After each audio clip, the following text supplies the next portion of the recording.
Hello, greetings from Colorado Springs. My name is Lance Kohler. I'm the president of the Cornerstone Real Estate Team. Today I'd like to talk to you about the 1031 exchange. So one of the methods that investors have been using to build wealth is real estate. One of the tools that they use in building that wealth within their real estate portfolio is a 1031 exchange. So today to talk to us about 1031 exchanges is Skip Hafner. He's a realtor and a real estate investor. And he's going to talk to us about when and why you might want to consider using a 1031 exchange. So Skip, first tell us, what is a 1031 exchange?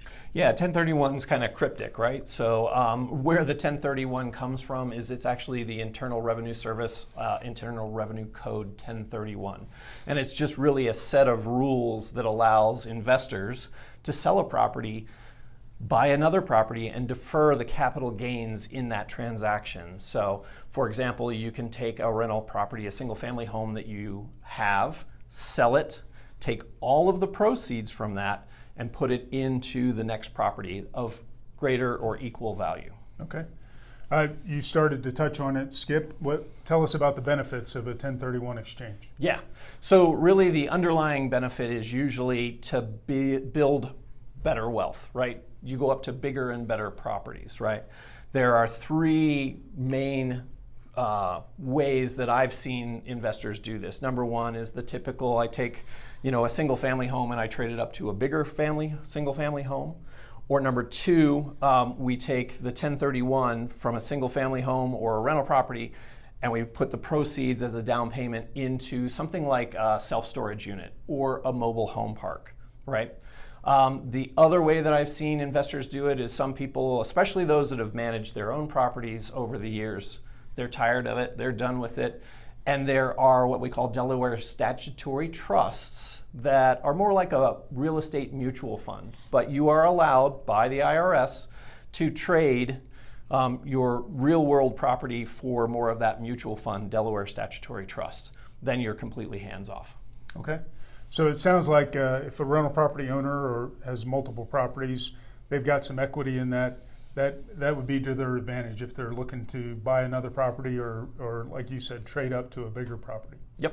The 1031 is a great way to do that, trade up to the better property. So I'll give you examples on both sides. So let's say you have a $200,000 rental home that you've paid off over time. Right? You can go and sell that under a 1031, and you can take that entire $200,000 and plop that into a bigger property. Usually at 25% down, that would be around an $800,000 property. Okay? Now, if you tried to do that without going through the 1031, what would happen to you is you would pay capital gains taxes. You would have to get depreciation recapture, right? So all that money that you've depreciated over time off of your taxes, they recapture at the end.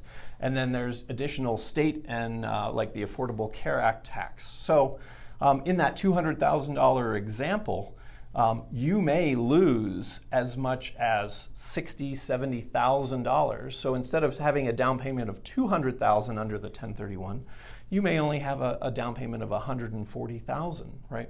And that limits you to the size property that you can buy. So now you'd be down around the $600,000 range. Okay. So if we have a rental property owner who's interested in a 1031 exchange, what are their considerations and how do they get started? Sure. I think the best way to get started, because it takes a little upfront work and planning. So the best way to get started is really to touch base with a realtor who knows about 1031s.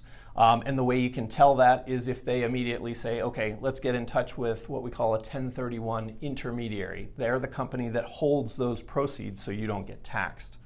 But you've got to plan ahead because it's a limited timeline, right? And that timeline really kicks off as soon as you sell that real estate. And it's 45 days that's given to you to identify up to 3 other properties that you would go after.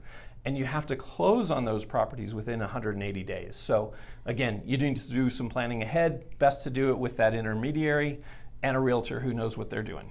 Great. Thanks, Skip. Hopefully this was of value to you. If you have any more questions about 1031 exchanges, please feel free to reach out to us. You can reach us at our main number, 719-243-6400, or on our website at callcornerstone.com. Thanks for your time. Have a great day.